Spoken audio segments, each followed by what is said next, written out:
There's apparently some infighting at DHS. So you have figures like that guy, Tom Homan, and then of course, Kristi Noem, who have very different strategies of how they want to pursue deporting as many people as possible. So Tom Homan, he wants to do it in what he would consider like the old school fashion.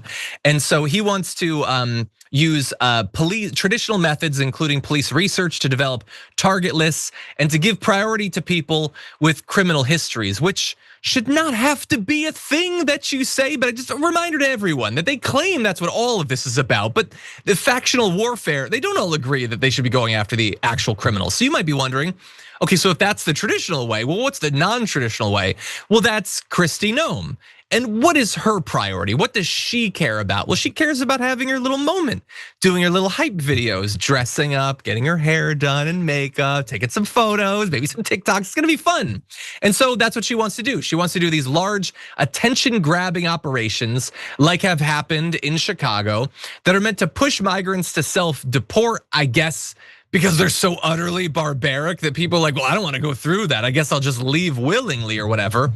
And so that's what she wants to do. And so there really are different factions. Homan has the ear of the president and remains influential at the White House, whereas Noem and the guy that she's dating, Corey Lewandowski, have direct authority over personnel and policy decisions. So that could potentially become even more of an open fight, especially if Donald Trump starts to try to rein in Kristi Noem. We'll see.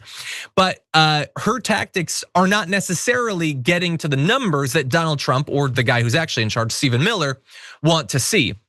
So in Chicago, they've been doing all these operations, but they haven't actually been boosting their arrest numbers nearly as much as they need to.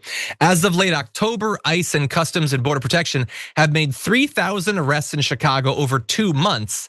That's the same number the White House has demanded they make a day. So that's a lot. That's gonna be pretty difficult. And you need to hit those daily numbers if you wanted to be deporting the, I don't know, 10 to 100 million people they think they're gonna eventually deport, JR. What do you think? Again, I guess their plans just don't work out. Even their mass deportation, hateful policy plans that they really thought would, I guess, attract enough people. Who was left to then still be a part of supporting this stuff? 3,000 a day. Like there's no way they actually thought, I mean, Stephen Miller probably thought that because he's demented, but they actually thought that if that number got to that point, and maybe that is the purpose, going back to my original thought on this.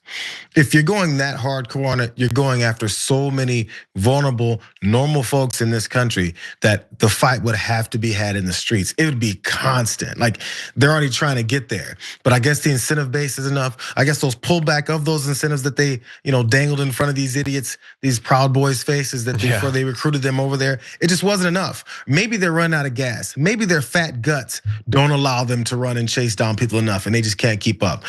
So again, I guess that's why now toddlers are being targeted. They're frustrated and they're like, well, we have to go for someone that we can overpower. Let's go for the children. It's sad. It's disgusting.